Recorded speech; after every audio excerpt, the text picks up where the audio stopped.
If you're thinking about moving to South Florida, there's one city that keeps coming up again and again, and that's Fort Lauderdale. Some people call it the perfect blend of beach, boating, and real neighborhoods. Others say that it comes with crowds, traffic, and higher prices. So today we're breaking it all down. The good, the bad, and the things nobody tells you about when living in Fort Lauderdale. I'm walking you through the city from top to bottom, basically all the pros and cons, the neighborhoods, beaches, downtown, the lifestyle, and what daily life actually looks like here. So by the end of the video, you'll know if Fort Lauderdale is a dream move or a deal breaker for you. And make sure to stay until the end, because I'm going to share with you the one hidden advantage of Fort Lauderdale that most people don't discover until after they move here. If this is your first time on the channel and you want to know everything about living in Fort Lauderdale, Florida, and the surrounding neighborhoods and suburbs, hit that subscribe button so you don't miss any of our local updates. My name is Hector Valdes, and I was born, raised, and have lived in South Florida my entire life. My team and I specialize in helping people relocate to Fort Lauderdale, whether you're moving in 9 days or 9 months. All of our contact info is in the description below. We'd be happy to help you make a smooth move to Fort Lauderdale.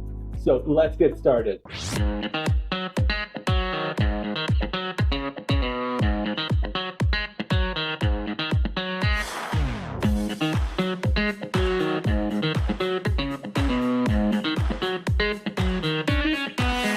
Alright, so first we're going to talk about the pros of living in Fort Lauderdale. There's a lot of pros because obviously being in South Florida, we have amazing weather. So we're first going to start with weather. So we pretty much have, for the most part, year-round sunshine. We do have kind of a rainier season in the summer, but I would say most of the time the weather's going to be pretty nice. And what that lends itself to is really an outdoor type of lifestyle. So for example, let's first talk about the beach. So you could pretty much go to the beach almost any month out of the year, even in the winter months like December, January, and February, which are typically freezing everywhere else. In South Florida and in Fort Lauderdale, you may have daytime highs of 75 or even 80 degrees. That is perfect beach going weather. So you can always pretty much go to the beach most of the time. So that's a huge advantage for a lot of people. Another great thing is outdoor exercise. So things like going for runs or jogs or just walking outside is always going to be pretty enjoyable most of the year. You do have some times of the year that it's a little bit more humid, but still really easy to do for the most part, even into the evenings, which is when I like to exercise. And most of the neighborhoods around Fort Lauderdale are pretty walkable. So it kind of lends itself to be able to go outside. I know here locally, there's a lot of run and walking clubs that you can actually join and go with a group of people, which makes it a little extra safe, and you get to enjoy the city at the same time and get to meet people. So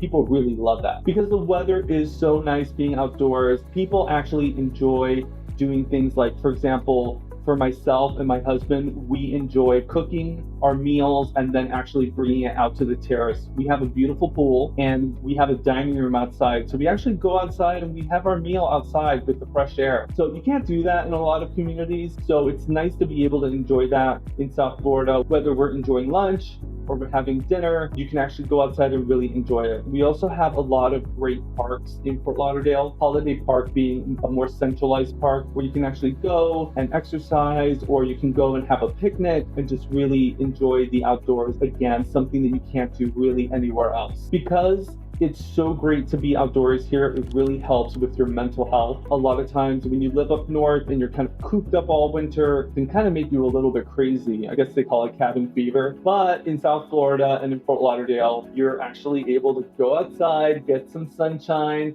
get that vitamin D, and get your blood flowing, and it's so good for you on a physical level, but also on a mental level as well. All right, so next we're going to talk about another pro, which everyone loves to talk about, which is boating. So we have a huge boating community here in Fort Lauderdale, and it's actually considered the Venice of America, and the reason for that is because we have so many waterways. So it's really approachable in terms of purchasing a home that's actually going to be on the water. So a lot of the canals here actually connect to the intercoastal, which connects to the ocean. So from many different places throughout the city, you can actually have a boat, although sometimes it takes a little bit of time, you can actually get all the way out to the ocean. So that's pretty cool, and it's not something that you find in a lot of different areas, or really in most of Florida. Fort Lauderdale is really a great community with when it comes to boating, even more so than Miami, which we're going to talk about a little bit later in the video. The one thing to keep in mind with regarding to boating, even though this is a huge positive, is that there are some limitations in terms of the number of bridges and things like that. So if you ever have any questions with regards to that,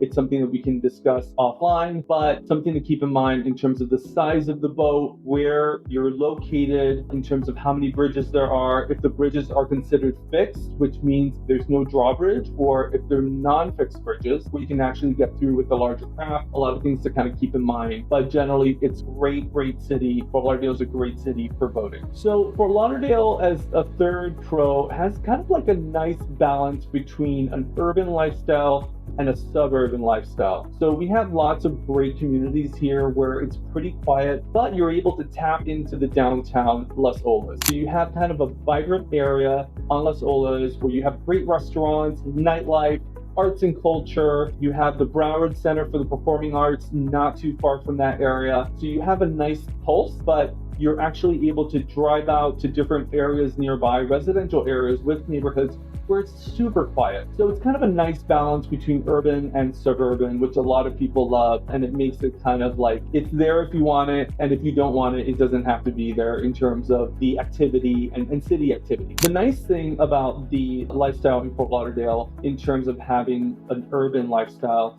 is that it's less intense than Miami. So I always tell people that Fort Lauderdale is Miami with the sting taken out. So the traffic is less, the crowds are a little bit less, so it's less intensity, so it's really easy to go to different places and get parked. You're not going to deal with a lot of that craziness that a lot of times comes with, anything that you do really in Miami. So it's going to feel very livable, very approachable all in all, and pretty easy to get around between what would be considered the more urban areas and kind of your suburban neighborhood where you might be living. All right, so next we're going to talk about dining and shopping and entertainment. So there's a lot of nice high quality restaurants located in Fort Lauderdale. Plenty of restaurants all around the city where you can actually dine on the water. One of my favorites is Shooters, where you're right on the Intercoastal. It's a great view, excellent restaurant, extensive menu. It tends to be very busy, but definitely worth going to. I've never had a bad meal at Shooters. And it's great because you can sit right on the water and you can watch the boats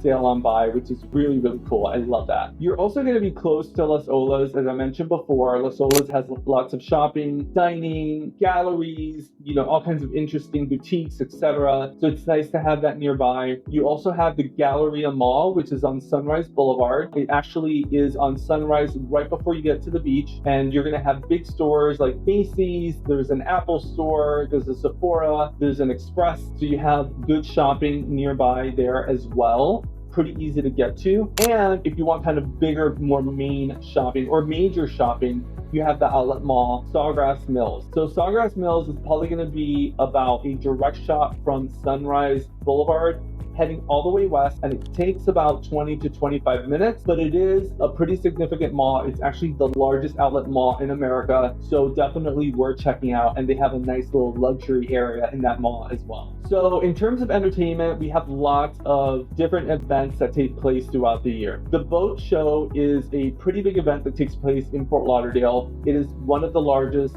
in the world and pretty amazing, so definitely worth checking out. Most of the time it takes place every year between December and January. You have the Air and Sea Show. So the Air and Sea Show is when all the military come out with all these different airplanes and different sea craft and do all these really fun shows. I've been to it. It's a lot of fun. You can actually pay. It's not very expensive to go right on the beach, lay on the beach, and actually enjoy all the aircraft flying around. It's really cool. And there are all kinds of festivals throughout the year as well, which is great about the city. Another pro is that Fort Lauderdale has a very centralized location. You have great access to the Fort Lauderdale airport. So it's a great airport. It flies internationally, which is nice. They've just started doing flights to Europe. So you can even fly to Europe. You're really close to Port Everglades, which is the largest cruise port in the world. So you can take all kinds of cruises from Port Everglades, so it's nice to have that nearby. It's also pretty easy to drive down to Miami. You jump right on I-95, and it takes anywhere from 30 to 40 minutes, depending on what part of Miami you're driving to. Pretty easy to get to Boca. Boca probably takes about 20 minutes. There's a nice mall up there as well, Boca Town Center. Actually, that mall might be actually a little easier to get to than Sawgrass. So that's a pretty easy drive, again, right heading north on I-95. And you can also get to Palm Beach. Same thing, head north on I-95, go past Boca, and you can head all the way up.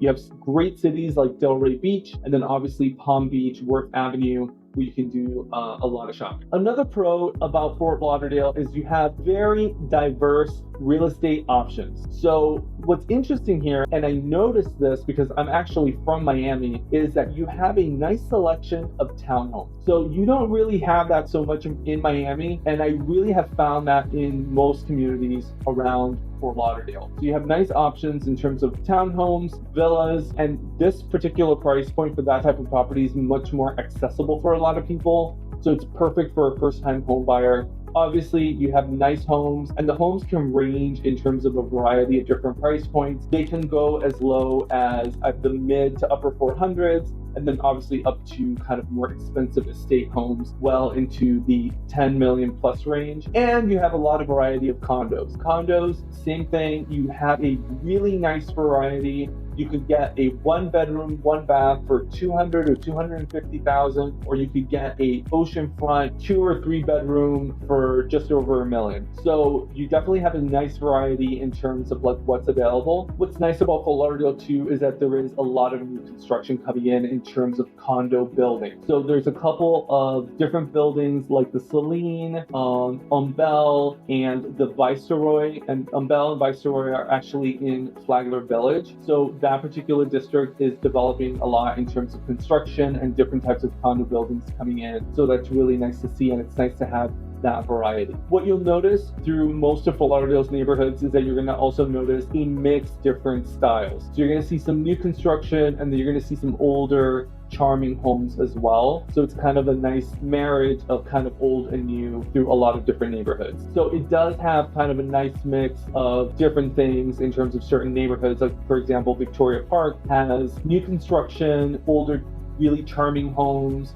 You do have some townhomes in that neighborhood as well, and then a couple of smaller apartment buildings. So you do find that through some of the neighborhoods in Fort Lauderdale, which is kind of interesting and definitely very unusual. All right, so now we're going to talk about some of the cons of living in Fort Lauderdale. So the first con that we have to talk about, since we're talking about real estate, is actually the cost of living and the housing prices. So housing prices have increased significantly over the past couple of years, and although it's more affordable compared to something like Miami, generally for most of Florida, if someone's looking to relocate, Fort Lauderdale is going to be a little bit more expensive compared to a city like Orlando or even Tampa. So something to note, although there is a lot of value in terms of what you get here, it is going to be dollar per dollar, probably a little bit more expensive. Obviously, anything that's on the water or beachside is going to come at a premium. Any condos that are right on the ocean, or if you have any homes that are on the water, they're definitely not going to be super inexpensive. So although it's more affordable compared to Miami, you're probably still going to be up there in terms of price. So for a waterfront home, you're probably going to be approaching about $1 million. I would say if you're under $1 million, you're probably looking at something that could potentially be a fixer-upper. Although every once in a while one pops up, you're probably going to be in the $1 million plus range if you're looking for something on the water. Also, with regards to cost of living, a lot of this catches people by surprise is that insurance and property taxes can surprise a lot of people. So insurance has been increasing over the last, I would say, 10 to 5 years. Every year it incrementally goes up. Flood zones are always kind of being addressed. My home, for example, all of a sudden wasn't in a flood zone and all of a sudden is in a flood zone. So that was an unforeseen cost. So something to kind of keep in mind as a potential con for living in this area. Also, condo HOAs can be pretty high and catch people off guard. Depending on the building, it really depends on the amount of amenities, the amount of insurance, and how the building is managed can really make the HOA be really quite varied, but it could range anywhere from, on the lower end, probably 500 a month, and it could go well into 1,000, 1,500, 2,000, really depending on the size of the condo and those other factors. So something to keep in mind in terms of a potential cost to live here. So although cost of living is a con, the one thing to keep in mind is that prices have kind of slowly but surely increased in the area. So those things are going to always come at a premium in terms of living on the water. So just kind of be aware of that. And at the end of the day, Fort Lauderdale is still much more affordable than a lot of coastal communities. So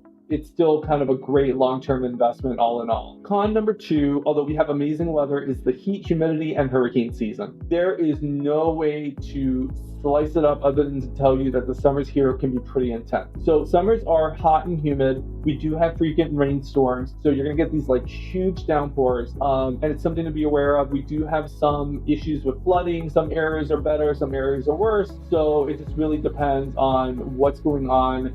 Obviously, really paying attention if you are relocating down here to kind of avoid those areas that tend to flood more. And then obviously hurricane season requires some preparation in terms of like, there's a host of things, but getting, some bottled water and making sure that you have flashlights and making sure that you have batteries and having a battery backup for your iPhone. Some homes are great because you have a generator that you can hook up to your home, so you can still run your refrigerator. A lot of times you can also run your AC, but not a lot of homes have that. We have a generator. It's a portable one, so we would have to like fill it with gas and then run it on the outside of the house to run a few appliances. But I would say that it does come with some preparation. So, storms can oftentimes disrupt daily life temporarily. So if we do get a bad storm, we get kind of a bit displaced with our normal daily life because there might be some damage or there's no electrical, and the fact that there's no electrical could go anywhere from a few days to maybe a couple weeks. So that can be kind of a pain. So it's something to be aware of as a potential con to living in Fort Lauderdale. So obviously there's a balance to that. Even though we have heat and humidity, we do generally have no winter, and we have a lot of months of amazing weather. And most of the homes nowadays are built with hurricane standards in mind. For example, most of our homes here are built with concrete blocks, so they're pretty solid. Most of the roofs are built to endure quite a bit, and a lot of newer homes and homes that are remodeled are installed with hurricane impact windows and doors. Those are really great to have. And if you're shopping for real estate in South Florida, it's important to look out for that because they really do make a big difference. All right, so next up in terms of cons is traffic and seasonal congestion. So snowbirds bring a lot more cars and crowds. So I would say anywhere from November, December, all the way through April, you're going to get heavier traffic all in all in general. I would say some parts of the city is worse than others, especially during the high traffic hours. I would say from 8 to 10 a.m. and then probably from about 4 to like about 6:30 is generally the worst times. There are kind of ways around that, but just something to be aware of. The beach areas in general can get very, very busy, especially if there's like any kind of festivals or during spring break or during the weekends. The beach can get pretty busy, so it's very kind of slow going through there. Also, obviously, our major roads like I-95 and US 1 Federal Highway can get also extremely busy during the high traffic hours. So the good thing with regards to this is that it's not all year long. I would say most of the time in the summer, the traffic does die down. It gets a little bit more easy to navigate. So it's not terrible. All right, the next con that we have is tourism and seasonal crowds. Like I mentioned, we have obviously the traffic, but heavy tourism can really occur near the beaches and the downtown. Some people like that, some people don't. I don't mind the crowds so much, but for others, they don't really love that. If you're gonna go out, you're gonna kind of experience a lot of people. The restaurants are very busy this time of year or that particular time of year. So it's always advisable that if you're gonna go out to dinner and you're in Fort Lauderdale, that you make reservations. I have made this mistake a few times, and I've gone to a restaurant thinking we're going to be okay. There's only 4 of us. We're not a large party, and we end up waiting an hour to an hour and a half, or we have to change location. So definitely you have to kind of pre-plan for this time of year. Also, if you go to buy some tickets for a particular show during the busy times of year, same thing, you need to kind of pre-plan. You need to get your tickets in advance. You probably need to get to your destination also a little early to make sure that there's ample parking for yourself, because if you wait until the last minute and we're in those kind of busy winter months, you may have a hard time finding parking. So there are positives to the extra people and the tourism. Obviously, it fuels the local economy, which we always like to see. It keeps restaurants, nightlife, and entertainment thriving. And once you know the city, these little idiosyncrasies are pretty easy to avoid. And for the most part, most of the neighborhoods feel pretty residential and pretty quiet. So we're going to talk about the most unexpected con, which most people don't talk about, and I mentioned it earlier in the video, which is really the insurance situation. So home insurance can be super confusing for a lot of newcomers because the reality is that it's quite expensive. We probably have, between Miami and Fort Lauderdale and Palm Beach, probably the most expensive insurance rates in the nation. So it's really critical that when you move here, and you're going to be purchasing a home, that you're kind of planning for that. You need to really look out for the things that are going to decrease your insurance in terms of a con. So for example, and again, this is something that can definitely be navigated. So for example, if you're looking for a single family home, number one, you got to make sure it has a new or a newer roof, because if it has an old roof, the insurance is going to be through the roof, or they're going to require you to replace the roof, which can be very costly. Impact windows and doors. So if you have impact windows and doors or shutters, that's going to be an insurance discount. Making sure that the construction is solid, so it needs to be concrete block. Most of the time, this is not an issue. Most homes are constructed that way, but every once in a while they're not, so you need to be aware of that. So something to look out for. And then there's other things that are probably going to be a little bit more kind of in the weeds a little bit, which are kind of flat roofs. So you have a pitch roof and then you have a flat roof. That could affect insurance as well. If there's a pitch to the land, if you have flood insurance, and it's important to have a really good insurance agent that's going to really shop the different types of insurance policies that are out there to make sure to get you the best rate. And there's a couple of other tweaks, like for example, you can reduce the deductible and do some other things, and it's important to talk to a really good insurance agent in terms of being able to navigate that. As I mentioned, once you really figure out this insurance thing and you understand it, it's completely manageable. As long as we kind of have those really important things and you're working with a knowledgeable agent, then this could literally save you thousands of dollars a year. So you could avoid this surprise by really kind of being prepared. One of Fort Lauderdale's biggest hidden advantages, especially when compared to a city like Miami, is this. You can live a true waterfront lifestyle without needing to be ultra wealthy. Most people don't realize Fort Lauderdale has more than 300 miles of canals, more than Venice. And that means that you don't have to live on the beach or be a multimillionaire to keep a boat behind your house, walk to marinas and waterfront restaurants, kayak or paddleboard right from your backyard, enjoy water views in everyday neighborhoods. In Miami, true waterfront is almost exclusively expensive luxury towers or homes priced over $10 million. In Fort Lauderdale, you still find townhomes, condos, duplexes, and single-family homes on canals that connect directly to the intercoastal and the ocean. That's why you see retirees, remote workers, pilots and yacht crew, and middle-class professionals living a lifestyle that looks ultra-luxury without paying ultra-luxury price. That is huge, because Fort Lauderdale lets people live on the water, not just near it. That's the secret most outsiders don't understand until they get here. So when you're looking at Fort Lauderdale, honestly, the beautiful beaches, boating lifestyle, walkable neighborhoods, and strong job market balance against the traffic,